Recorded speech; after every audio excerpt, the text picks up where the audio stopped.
All right. Can you hear me now? Um,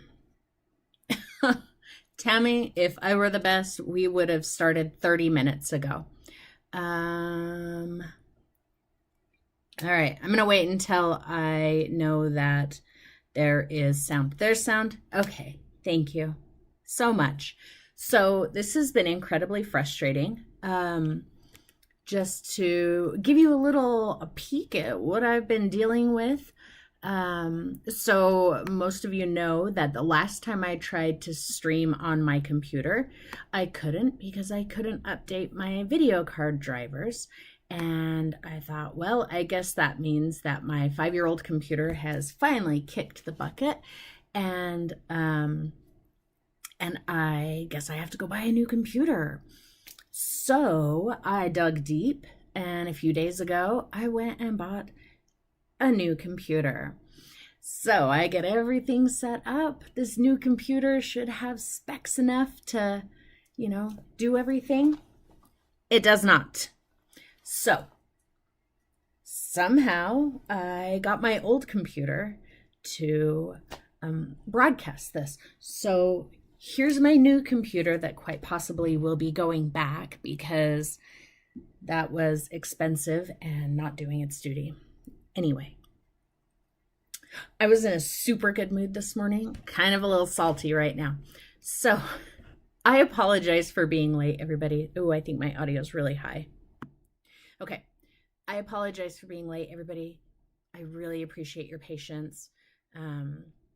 There's gonna still be a little bit of patience needed while I get everything ready that I should have had ready 30 minutes ago.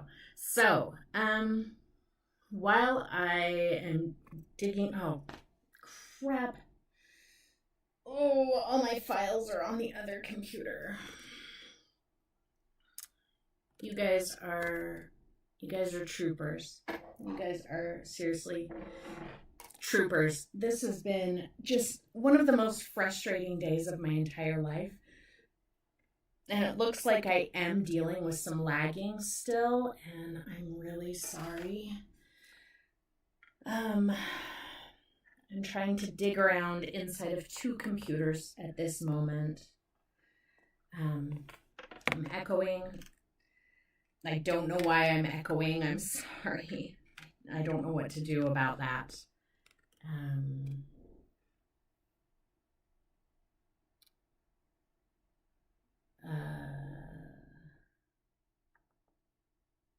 It's got to be in here somewhere. Oh, I see. There. I should no longer be echoing. Thank you for that, Donna. Okay, give me just a second, guys. I have some files. I came really prepared for this. Super prepared for you guys. And now I'm just not. So, give me 1 second here. Move these back onto my, come on, don't be a jerk. You're gonna be a jerk. Get these moved back onto my hard drive so I can get them on my computer that I'm gonna be using.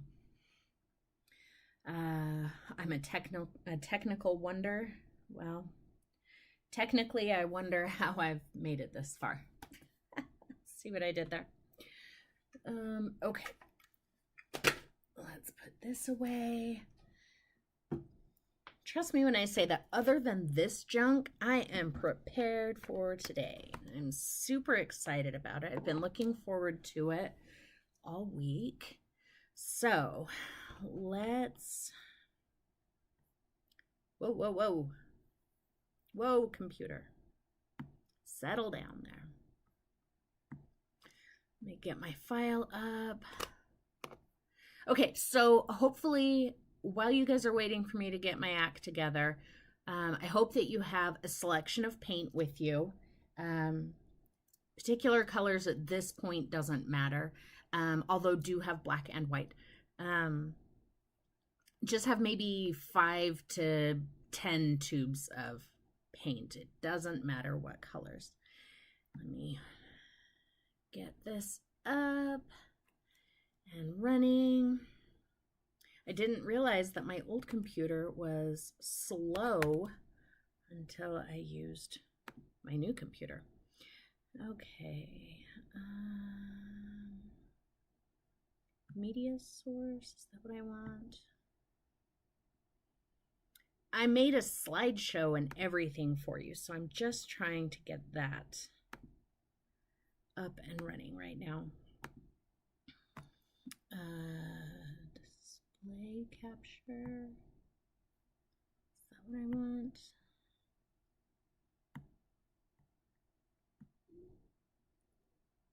No.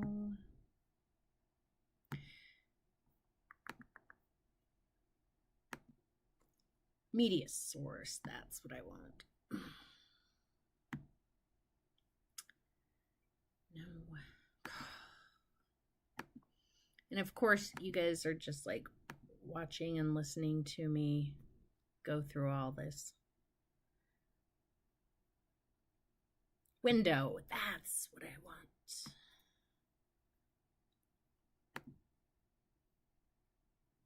Is that it? There we go. All right. Oh, except it's massive. Massive.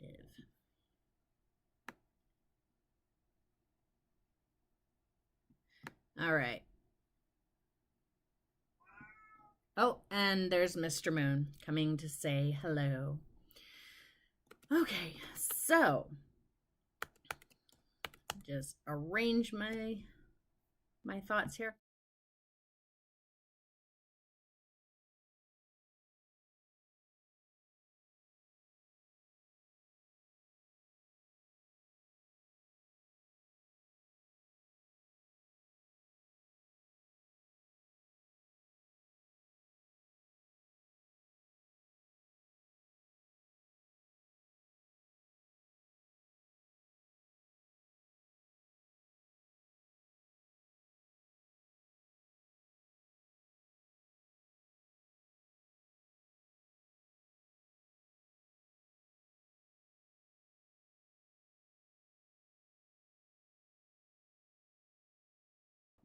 Okay, there we go.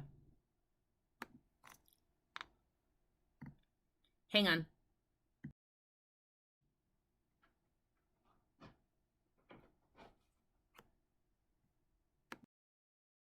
Okay, sorry, I'm still troubleshooting.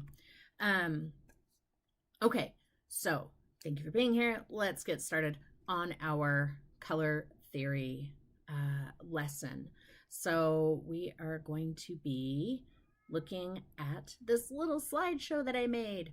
So let's do that. Okay, so color theory 101. So this is the super sexy part of color theory. It's the most exciting part, and that is color theory terms. And hopefully you know that I'm being just a little bit facetious there. But the color theory terms are incredibly important, and I would say that they are the most important part of our color theory course. And that is simply because this is what everything else is built on. If you don't know and understand the difference between all of these terms, then you can very quickly get lost in color theory. So I would definitely write these down and make some little notes as we go. None of them are terribly involved, save for one, but that one we're going to hit really hard throughout the entire course. So our list of terms, as you can see there, is transparent, opaque, translucent, hue, saturation, bias, tint, tone, shade, value. So let's go through them a little bit slower. The first, and if you have questions as we go, please pop them in chat. I'm trying to keep an eye on chat at the same time, but so I might be a little slow, but do feel free to drop questions in chat. So the first, yeah, let me back up. I'm just going to back up a little bit, go back here. No. There. So what all of these terms are describing are the properties of a color. Every single color can be judged or described by any of these terms, and every single color represents at least most of these terms. So that's what these terms are. They're descriptors of the colors. Okay, so transparent. First, transparent means basically how see-through a color is, or how much light can pass through it to things that are behind it. So I like to think of transparency like sunglasses. Like we have our sunglasses here in the photo. If you hold sunglasses up to your eye, whatever color the lenses are, you can see on everything. Like you can see through the sunglasses. If you couldn't, they wouldn't help very much. But think of transparent like that. So transparent colors are really good for glazing. They help give a sense of depth to your work because the light can pass through a transparent layer and reflect the layers that are below that. Our next term, some of these are going to go by pretty quick. Some of them we'll spend a lot more time on. Our next term is opaque, and opaque is the exact same thing as transparent and also the exact opposite. And by that I mean it's exactly the same thing in that it describes how much light can pass through a color. And in the case of opaque paint, little to no light passes through it. So it completely, or at least almost completely, obscures anything beneath it. Just like our bright yellow paint here in the picture, it completely obscures the gray underneath. So opaque paint is really good for creating like shapes that you feel like need some volume, some weight, some mass to them. Using heavy applications of opaque paint really gives things in your painting some heft. And our next term, translucent, or some paint brands will call it semi-transparent. It's kind of a mix between transparent and opaque. So some light can pass through it, but just like the fog in this image, it obscures things behind it. So you can see the mountaintop, but the details and the edges are blurred and obscured a little bit. So for a really gross example, a good way to remember it, because I know this can be a tricky one, think of it like if transparent is water and opaque is milk, if you mix them together, you get translucent. It's still milky and it's hard to see through, but more light gets through it and you might be able to see some color or shape on the other side of it. So we good? Anybody have any questions so far? Let's actually, let's look at a couple of things since we just talked about that. I want you to grab a couple tubes of paint, especially if they're different brands. So I'm going to grab a Liquitex, a Utrecht, and a Golden. So you can know which of your paints are transparent or opaque by using them. But your tubes should also tell you. So when you're buying a tube of paint, I would always take some time and look at the properties on the tube. So I've got, let me grab a better one than that.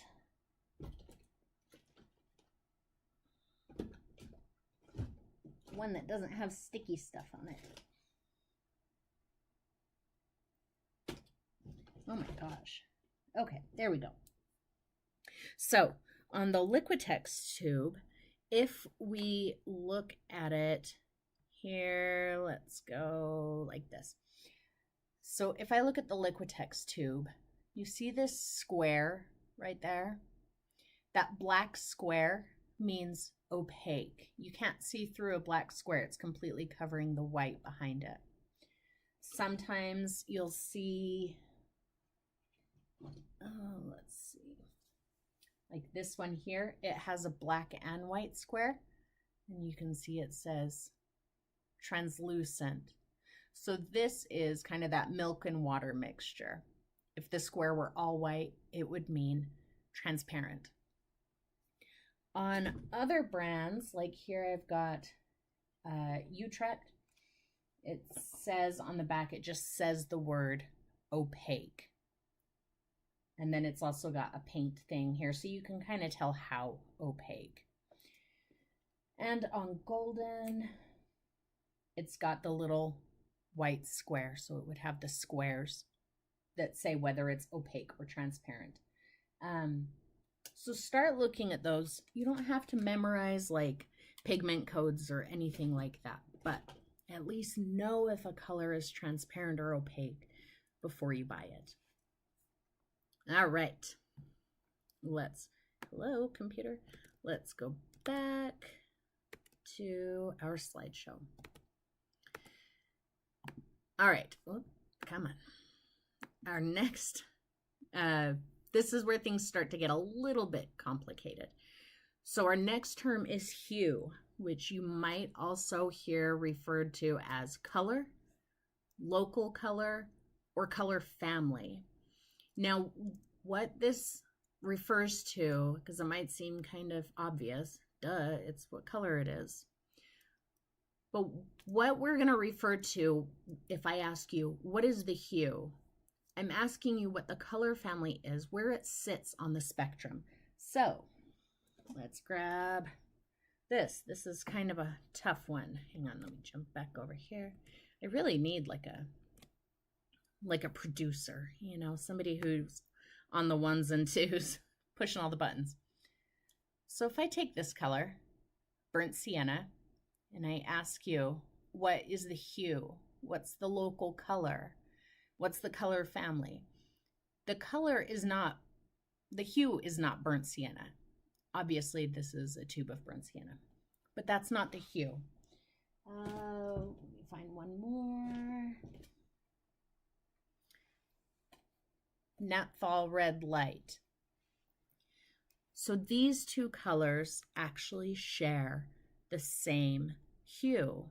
So Ilya says red, Tammy says orange. I would also go with orange, but the thing is it is a little subjective. So Ilya's not wrong by saying red, Tammy's not wrong by saying orange. Some colors kind of fall in the middle, and that's okay. So long as you understand that if I say, what's the hue or what's the local color, you know that I'm talking about the colors on the spectrum, red, orange, yellow, green, blue, and purple. So if it's pink, I don't have pink. But if I said, oh, here, I've got this. What is the local color of this piece of fabric? It's pink, but pink is not on the spectrum. Remember, so we've got, Eileen says you can't make orange without red, which is correct. Ilya says, I thought we were only talking about primary colors, right? No, this is going to be the primary and secondary. So red, orange, yellow, green, blue, purple. So what would be the hue of this fabric? Anybody have a guess? Where would you place it on the spectrum? Since Pink is not a color on the spectrum.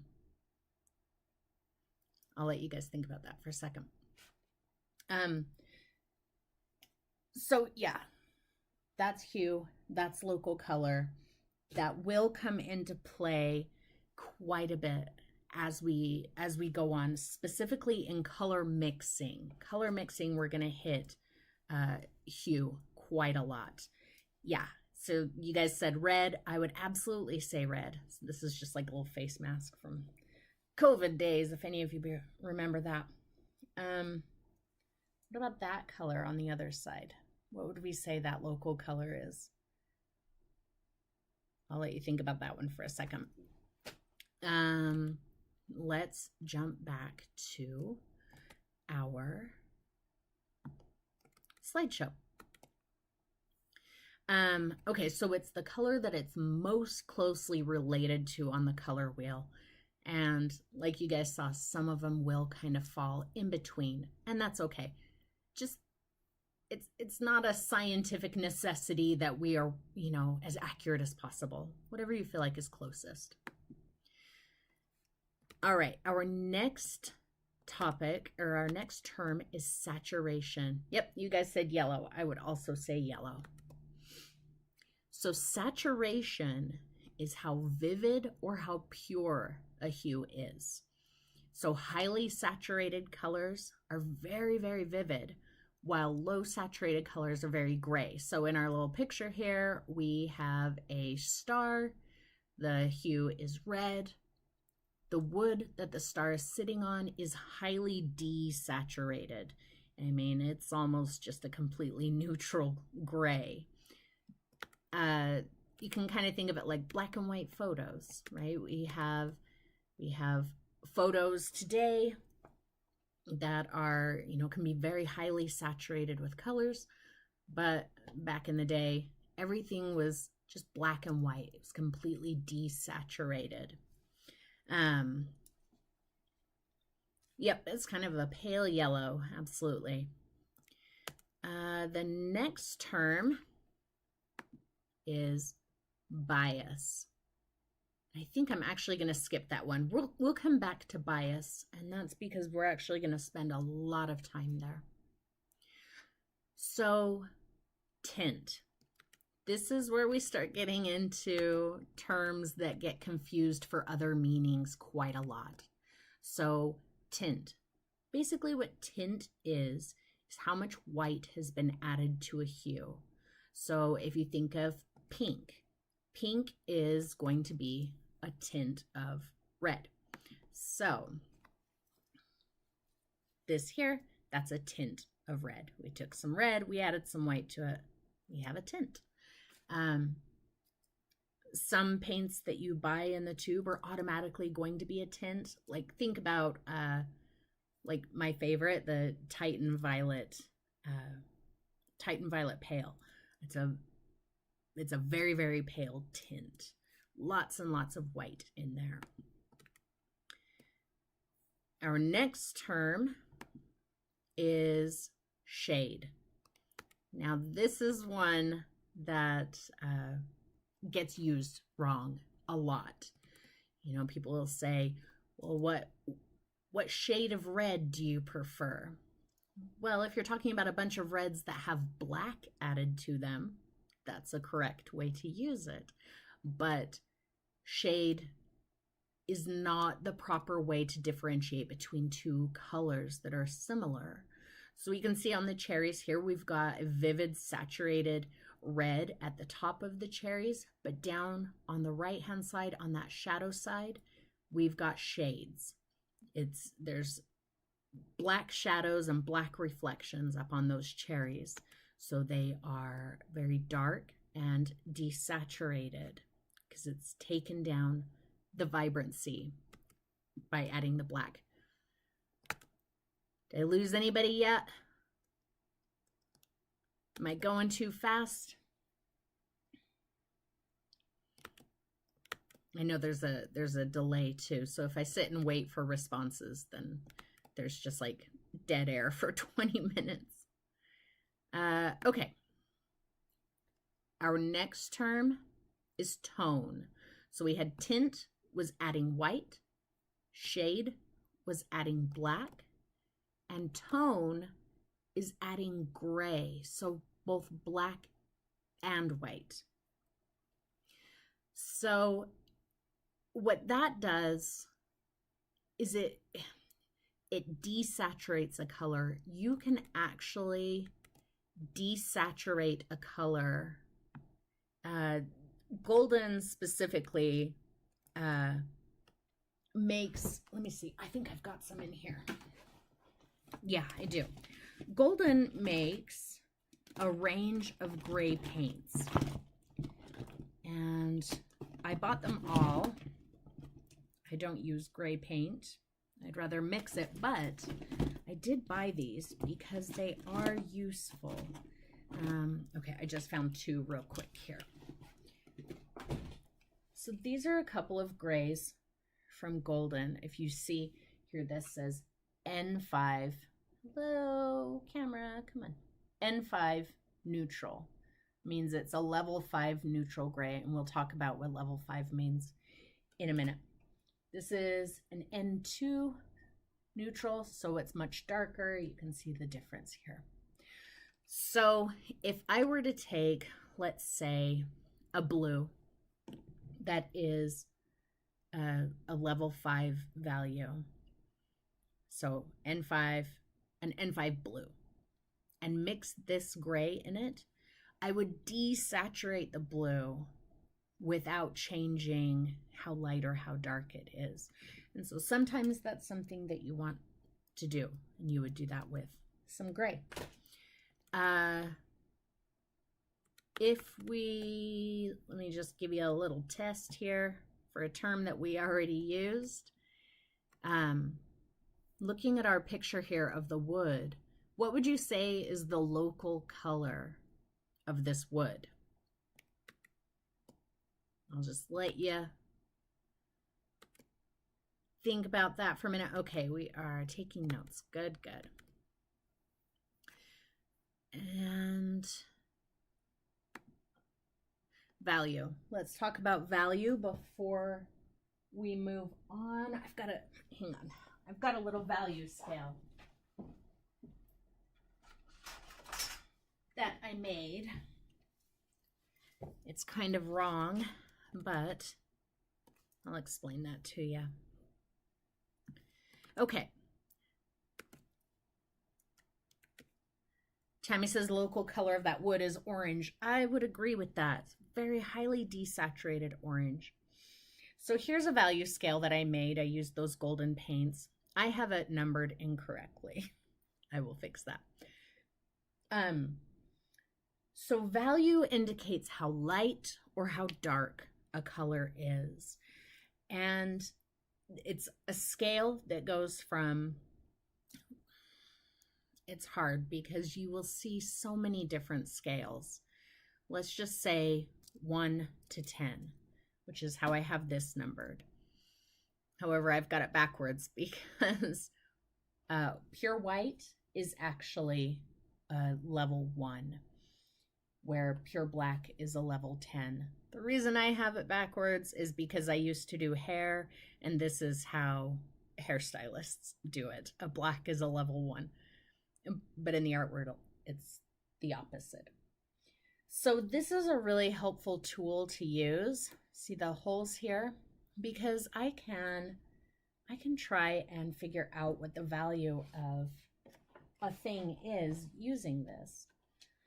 So if I put it down on my table here, if Tammy, everyone struggles so much with value. Value is, it's something you really have to put some work into, kind of train yourself to see it. But here's a trick that can help it be easier. So look at this image here of this value scale on the wood. See, we can see the wood through it. And I want you to squint your eyes. You want to squint your eyes so much that they're almost closed, and you lose details, all you can see is just the values, basically. So when you squint your eyes really hard at this value scale, you're going to see, like up here, you can see that square. I'm all pointing at my screen like you guys can see it. You're going to see this square really strongly when you squint hard at that. You can see all of these squares really, really strongly. Now they're starting to fade into this shape a little bit more until we get to, about right here. That's where the square just about disappears for me. So I would say it's not a 9, it's a 2. So I would say that this table is about a level 2, like a value 2. Does that make sense? You can download these from the internet. You can make one yourself. Yeah, Elias is 8 or 9. Yeah, because that's how mine is numbered. I kind of saw it starting to disappear here, but I really saw it disappear there. Oh, I do have one more thing that I want to grab and use today. There it is.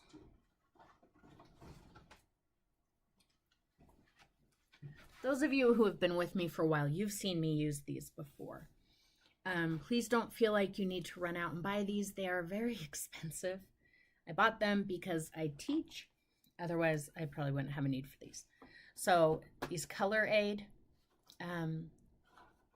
things, they're basically like paint samples. So if you really are like, oh, I want that, just go get you a bunch of paint samples at like Home Depot or something. So this is a cool way to just kind of solidify some of these concepts. Let's see what value this blue is. So if I put it there and I squint really hard at it,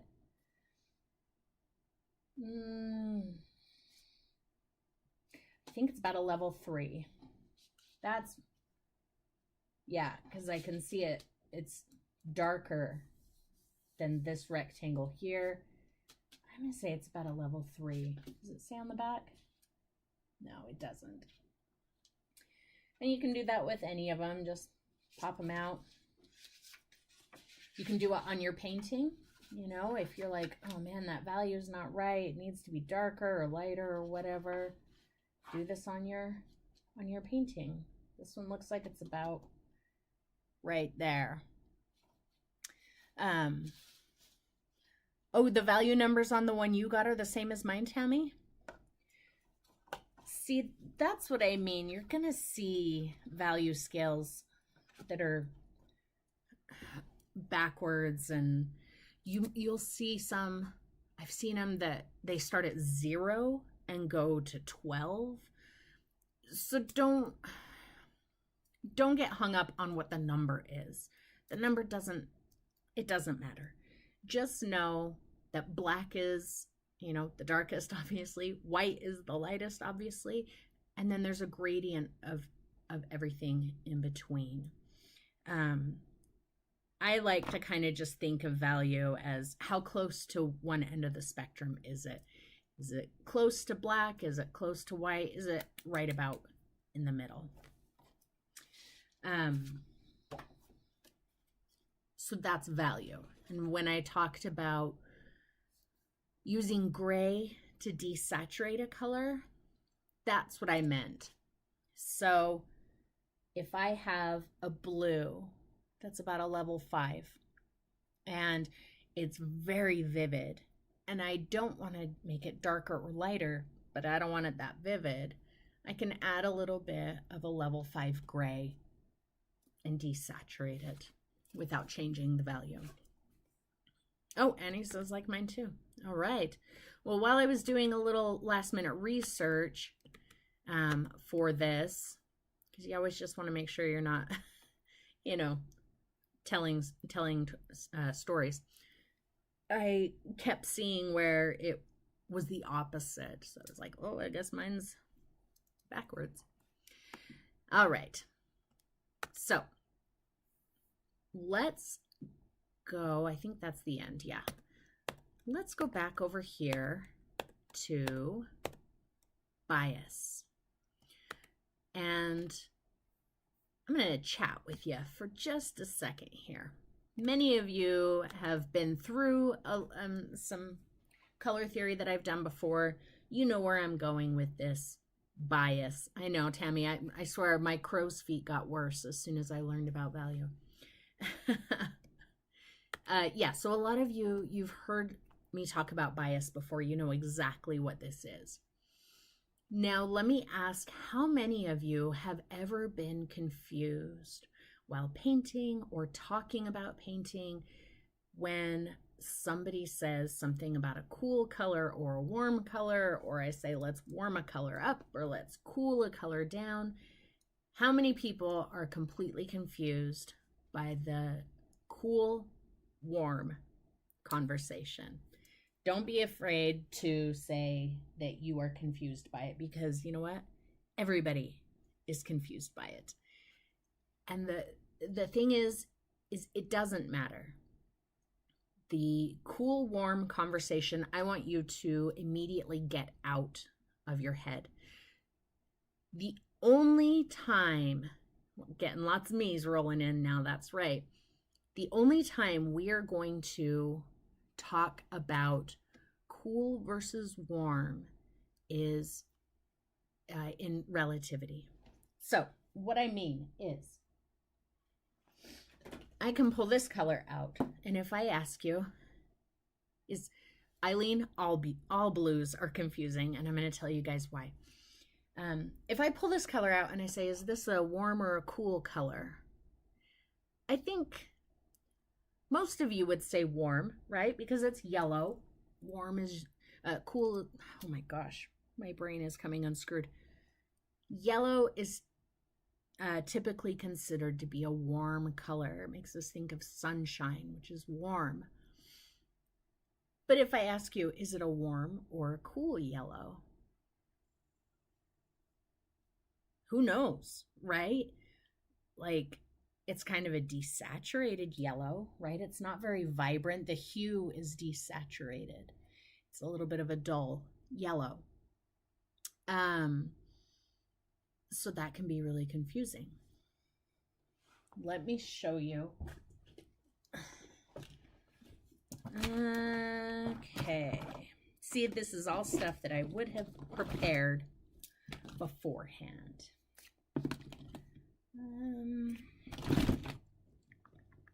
One more. I just want one more.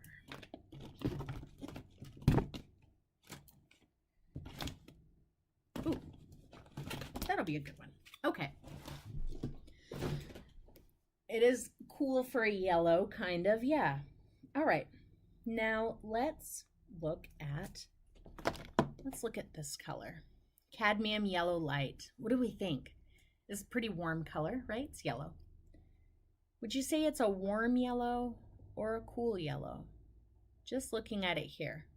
If I ask you that and I expect an answer, do you tell me it's warm or it's cool? Let me just make a little streak of it here so we can really see that color.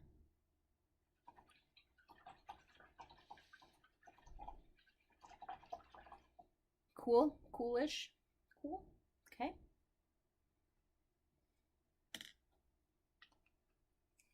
Now, warm. All right, now I have yellow light Hansa. What do we think?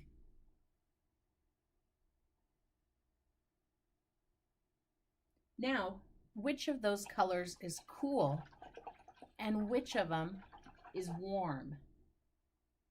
Do you see what I did there? This color we had decided was a cool yellow, but look at it next to this one. This is now the warm yellow, right? Because relative to this one, it's warm, and this one is cool relative to this one. And I bet I could find a yellow that made this one look warm. Let's keep going.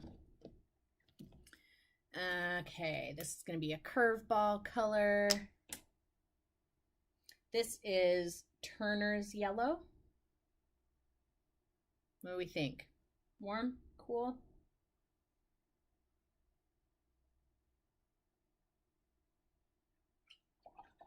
It's a little bit desaturated, but look at how cool it makes both of these look. Now these are both cool yellows. I have one more. One more. Right. It's definitely warm compared to these. Now I have yellow orange azo. Yes, Ilya says, wow. So let's forget about warm and cool. 100%.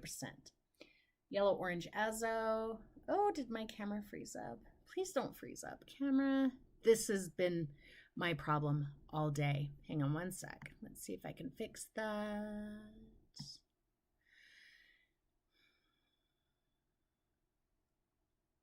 Please come back.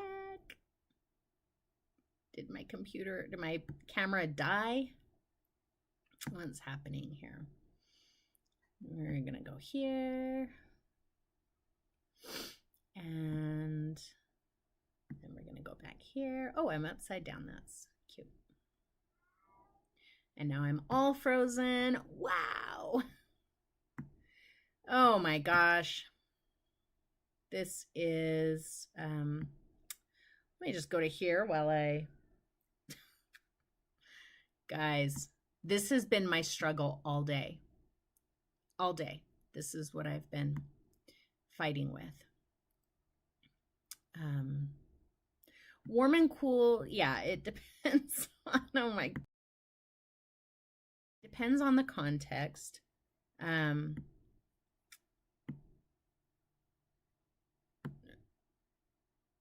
There we go.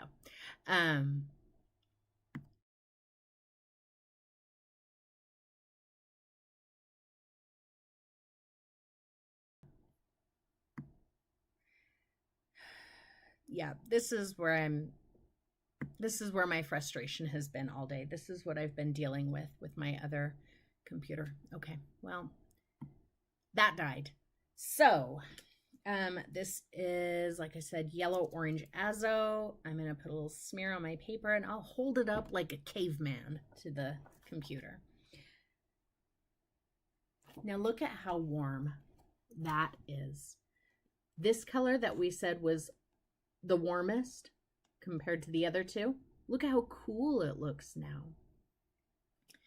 So I will only use warm and cool to describe a hue. So if I say choose a warm color, I'm gonna mean, right, like a warm purple, a very red purple, red, orange, yellow, even like a chartreusey green could maybe be considered warm. If I say choose a cool color, we're going to be talking about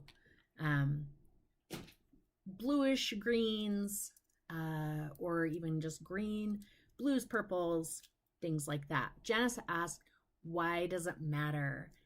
That's actually a really good question. It matters. I would say bias is probably the most important color term, and it matters completely. And I think that you will see that when we start getting into actual mixing. For now, it's really kind of semantics, right? Let's not get into an argument with somebody about whether ultramarine blue is warm or cool. Let's talk about blue for a second. Eileen said that it gets really confusing when you start talking about blue, and that's true. Because blue is, it's cool, right? It's a very cold color. But if we shift it toward green, that's adding yellow. Yellow's warm, right? But if we shift it toward purple, that's adding red. And red is warm. So how do you get a cool blue? And then if we talk about ultramarine blue, since it has a little bit of red in it and it shifts towards purple, I mean, I would think that that makes it a cool color because it's getting closer to purple, but some people consider it to be warm because it has red in it. It's all semantics. Like, it doesn't matter. Ultramarine blue is not a warm or a cool blue. It's a cool color because it's blue. Where it becomes a warm or a cool blue is in relation to the other colors that it's near. Exactly, it depends on the colors next to it. So I promise that when we get into mixing, bias will become a huge thing that we want to put a lot of attention into. Let's hang on, let me see if I had anything else. Okay, yeah, so the last bit of bias information is the tendency that a color has towards another color. That's how we're going to describe its bias. So if I say, let's see. Oh, okay, we'll just go back to our yellows here. Yellow light Hansa, this was our coolest yellow, coolest relative to the other yellows. And this yellow orange azo was our warmest. So let's try and figure out what the bias of these might be. So just put a little star on here so that you know what you're looking at. So these ones with the star over them are the two colors we're talking about. This is our there's a Hansa light yellow. Would we say that this color has a green bias? Or would we say maybe it's just kind of a pure hue? Maybe it's just pretty close to pure yellow. But what about this one? What do you think the bias of this one is? So it's yellow, yes, but does it lean toward green? Does it lean toward red or orange? Why does my ultramarine blue say red shade? Yeah, some brands like Liquitex, they make a red and a green shade. I see no need for green shade. Ultramarine should be a red shade. But yeah, Liquitex does make a green shade ultramarine, which just makes no sense to me. I don't know.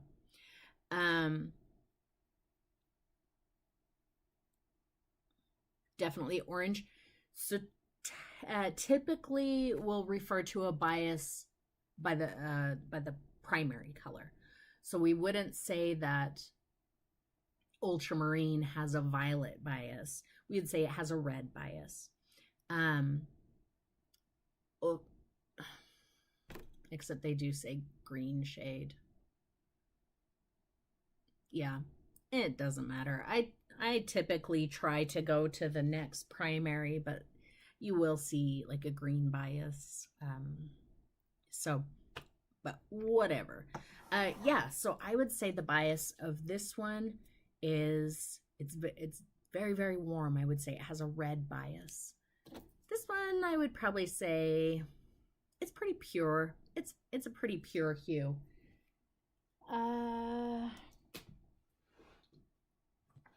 Let me see what other colors I have in here. Ooh, this is a good one. So I have turquoise, and it just looks blue in my monitor, but it's a lot greener in person. Would you say that this is a warm or a cool color? Let me see if I can get it in some sun, if it'll, no. I'm going to mess with my camera here again for a second while we try to decide if this is a warm or a cool color. So let's deactivate, activate. There we go. Much better. Now you can see the green in it. So really it's a cool color because it's blue. Is it a warm or a cool blue? It's just blue. But what do you think the bias is? Has a green bias, right?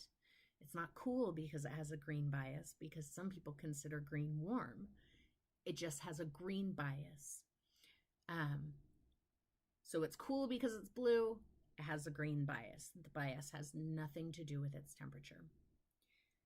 Now, if I tell you, hey, let's take this yellow. Let's say that we're painting along with this yellow. I might say, let's cool this color off. Can somebody tell me what I might mean by that? Or if I say, let's warm it up.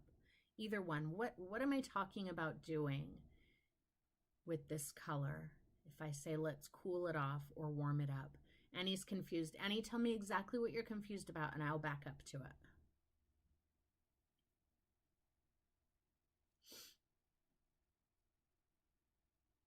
I'm going to wait because I want to know what Annie's confused about, because somebody else probably is too.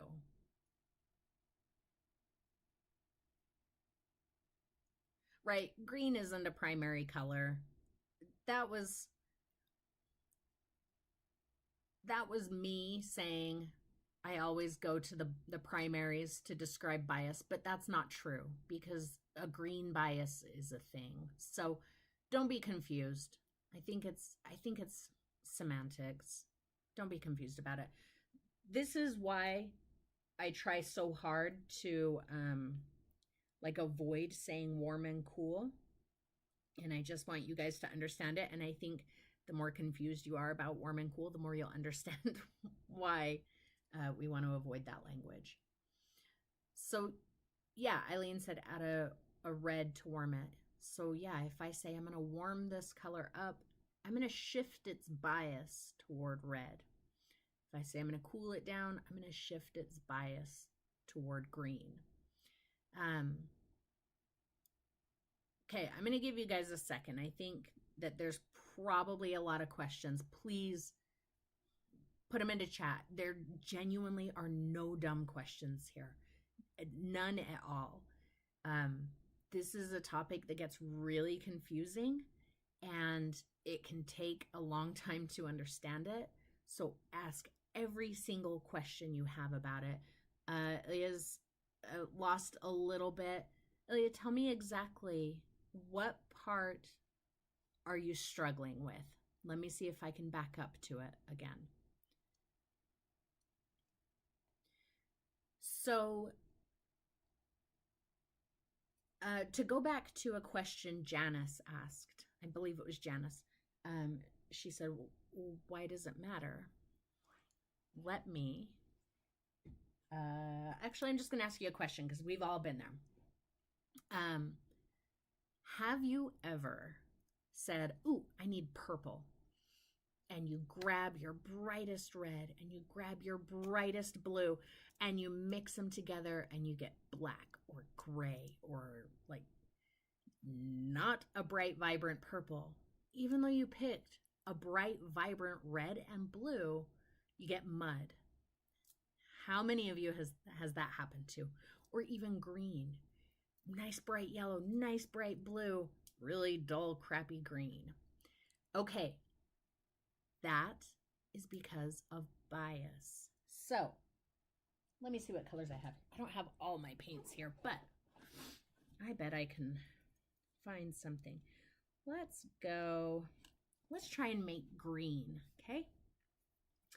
I've got a beautiful bright yellow there, very vivid, very beautiful. And I want ultramarine, and it's not over here. Okay. It's almost always ultramarine.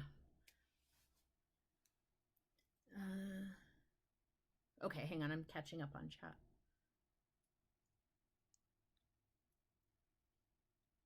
Yeah, if you hold it toward a color wheel, you can see which way it should shift, and that helps with bias. Making purple is hard. Making purple can be really hard, and I'm going to show you a fail-proof way to be able to mix anything. Um,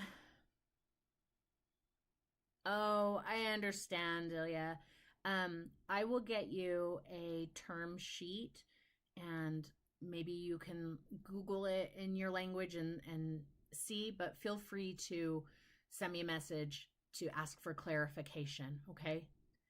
Um, okay, so let's make a bright, vibrant green. I am obviously going a little extreme on this. I think you know that this color is pretty orange, but here's a beautiful bright blue. Just gorgeous.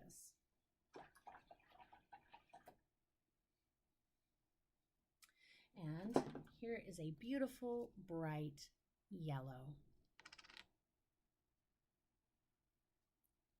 These two colors are so bright and vibrant. How could they not make a beautiful green? Right?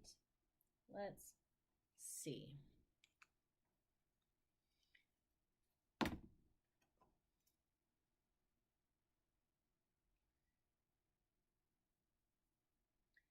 Ugh. Nope. That is not a beautiful, bright green. So let's talk about why that happened. So we've already agreed that ultramarine has a red bias, right? Because most ultramarine you buy says red shade. This one doesn't because golden only makes red shade. Ultramarine is a red shade. We decided that this has a red bias. Does anybody know what the opposite of green is? Because we were trying to make green here. So what went wrong? What's the opposite of green? I wish I had a color wheel. I did make one. Let me see if I can pop it up in here so that we can.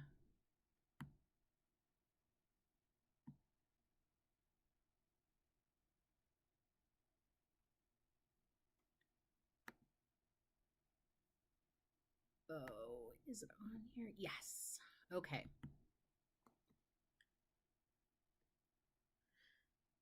The complement or the opposite, right? You can refer to a complement as an opposite. The opposite or the complement of green is red. So here's our color wheel. I don't know if you can see my pointer. I don't think you can. So we have red right there at the top. Directly across from it is green. But see what's right in the center? That black circle? That means that when your opposites meet in the middle, in theory, they create a chromatic black. They make black. So in theory, if we mix red with green, we get black. Both of these colors have red in them. So we're trying to make green, but we're adding red and it's shifting it toward the black in the center. So to make an effective green, we have to have a blue that doesn't bring red to the table. Maybe a blue that's either pure or has a little bit of yellow in it. And we need a yellow that isn't bringing red to the table. So a yellow that's going to shift it a little bit closer toward green. So let's see what we can do here. And it's the same with purple. If you're having a hard time with purple, you might be using a red that has a lot of yellow in it. And yellow, as you can see here, so our yellow is right there, right at the tip of my finger. And purple is exactly opposite from it. So if you add yellow to purple, you get mud. That's why you have a hard time making purple. Let's make a beautiful green.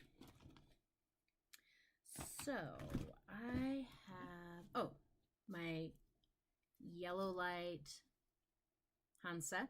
That was our coolest yellow here. And let's see what I've got in here as far as blue goes. Ooh, where did it go? I just had it. There it is. How about that? We've already agreed that this blue has a green bias, right? It shifts toward green, not purple. Okay, so let's do this real quick. And we're gonna get a really gorgeous green. Let's just put down a good blob of it there.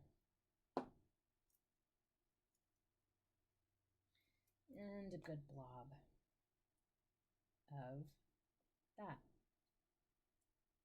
My blue is a lot stronger than my yellow, but you can see that, sorry, the sun's going down. It's very vivid. It's a much truer green than that. Let's see if we can brighten it up a little bit. Or like make it a little bit more green, a little less blue. See how bright and true that color is? I'm trying to get it out of the sun. There we go. It's nice and bright green, where this one was just crappy mud, almost black. So that's why bias is so important. That's why it's important to understand bias. You know, if you and I are doing a painting together and you don't have any of the colors that I'm using, but I'm making green, you need to know what the bias is of the colors you have so that you can make green without doing that. You know, if I say, hey, let's warm up some yellow, and you add a red that's really far into purple, you're going to get a muddy yellow. You're not going to get a warm, vibrant yellow. Yeah, so phthalo blue also comes in green and red shade, which I don't understand either. Phthalo green should be green shade. I also have the red shade. I never use it. You're having a hard time hearing? Is anybody else having a hard time hearing? I'm sorry about that, Janice. Hopefully it's something that we can remedy. Eileen, oh yeah, a green color chart with every yellow and every blue. And that will really help you be able to see what the biases are. So let's see. I was going to go into a big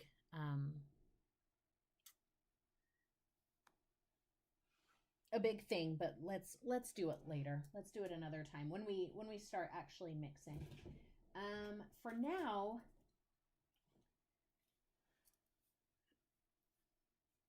audio's good. Donna's got it up to max volume. Guys, as soon as I can get all of this sorted out, I promise it will be better.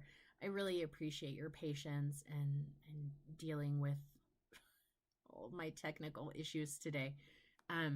My goal was to have my microphone and everything, and it just didn't happen. So hopefully our next class will just be better and better. So what I want you to do for the next, you know, whenever you've got some free time, I want you to read over the terms again and really try and commit them to memory and experiment. So make some tints, mix white into a bunch of different colors and see how it changes them. Mix some gray into colors and see how it changes them. Mix some black. Sit and compare your paints. Maybe pull out all of your reds and look at them and try and decide relative to the other paints you have, which ones are warm, which ones are cool. Like I said, that's relative. So Quinacridone magenta, it's just quinacridone magenta. It can be considered a warm color or a cool color because it kind of straddles that line in red to purple.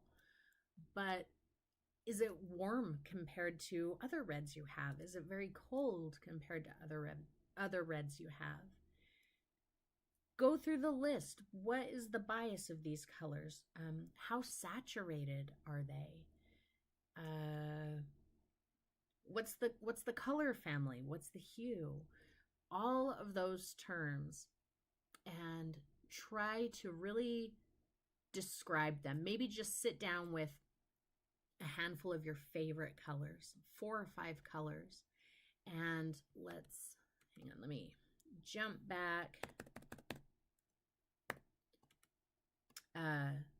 Yeah, just grab 4 or 5 colors and happening here.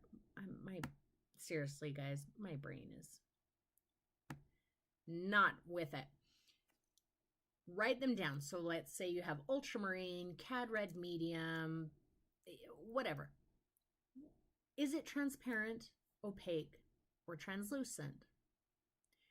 What's the hue? What's the local color? How saturated is it? Meaning, how close is it to a pure color? Does it have gray or black or white or some other color added to it that makes it dull? What's the bias?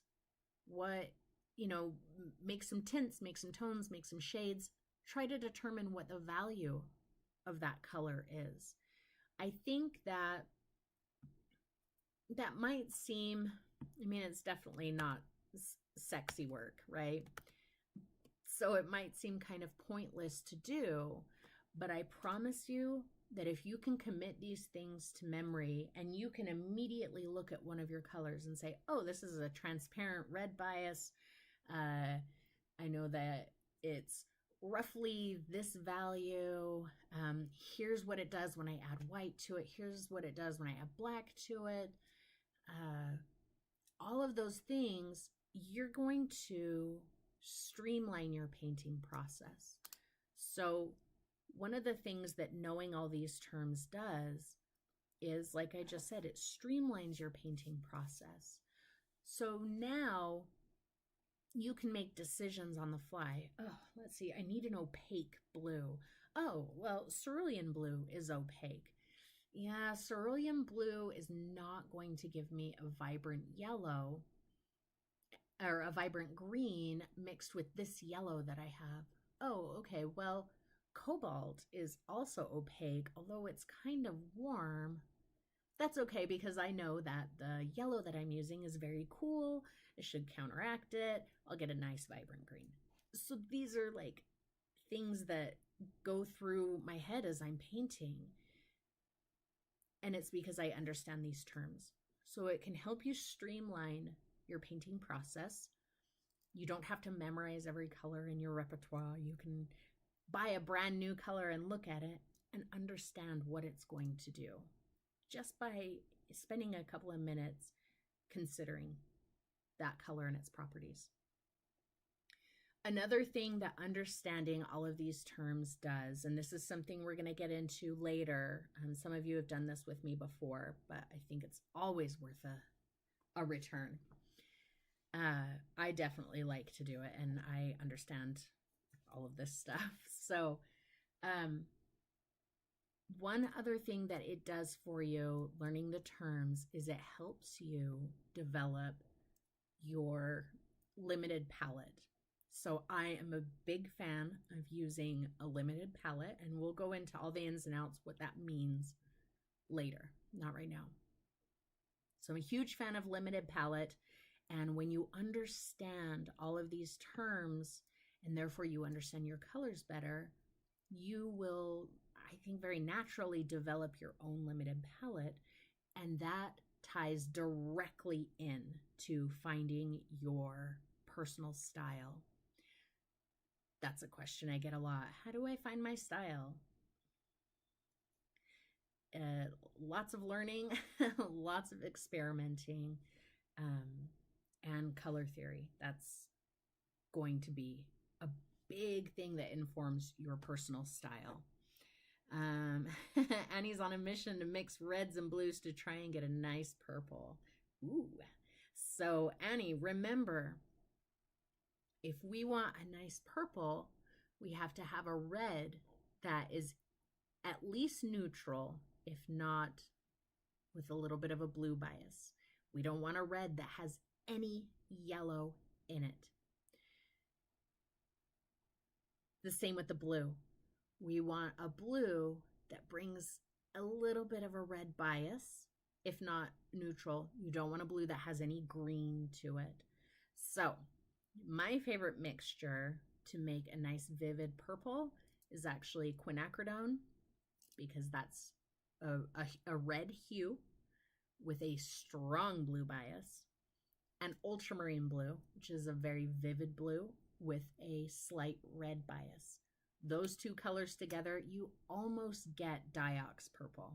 It's very vivid. It's a very pretty color. Oh, I'm sorry, Janice. This video will be available forever, you guys. So, you know, it's available for you. I can even write up a quick thing and post it in the YouTube members area of the terms, and just like some quick definitions for you. If you guys think that would help, let me know on that. Yeah, colors that lean toward each other on the color wheel help. So again, if we want to mix a vivid orange, that's actually harder than you would think. You want a red that's nice and warm, brings maybe a hint of yellow to the table. So the cadmium reds are really good choices, especially like cadmium red light. You also want a yellow that doesn't have any green to it. So cad red medium, cad red deep, you're going to get a nice bright orange. Same with green. You don't want a yellow that's got any red to it. You don't want a blue that's got any red to it. You want them to lean toward each other. That's how you'll get a bright green. All right. Any last questions? That's really all I have for you today. Next week we're going to make color wheels. So, and I'll get you all of the information, but just real quick, you will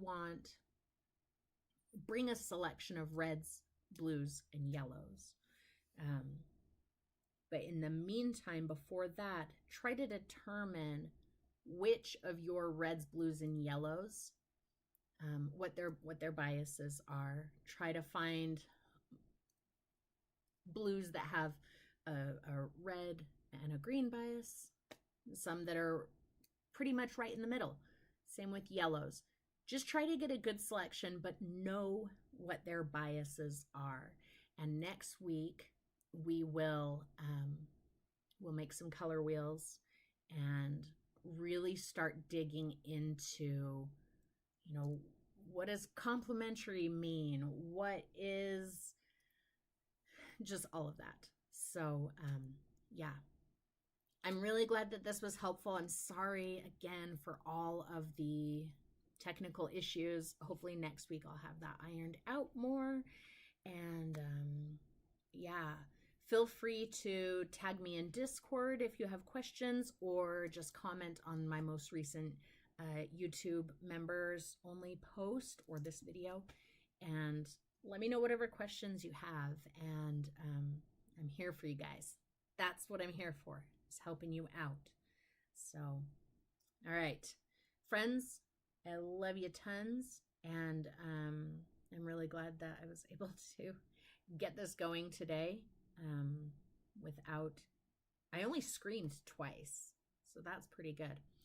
And there's a premiere on Tuesday. It's the Raven video, which is not available to you guys anymore right now. Unfortunately, as it gets closer to the premiere time, YouTube makes me decide, is it set up for a premiere or is it a members only video? There's no in between. So you will have access to it on Tuesday. I'm sorry that I had to take away access for a minute. thank you all. I love you guys so much. And shoot me a message if you need any help. That's what I'm here for. And I will see you soon and let you know when our next event will be.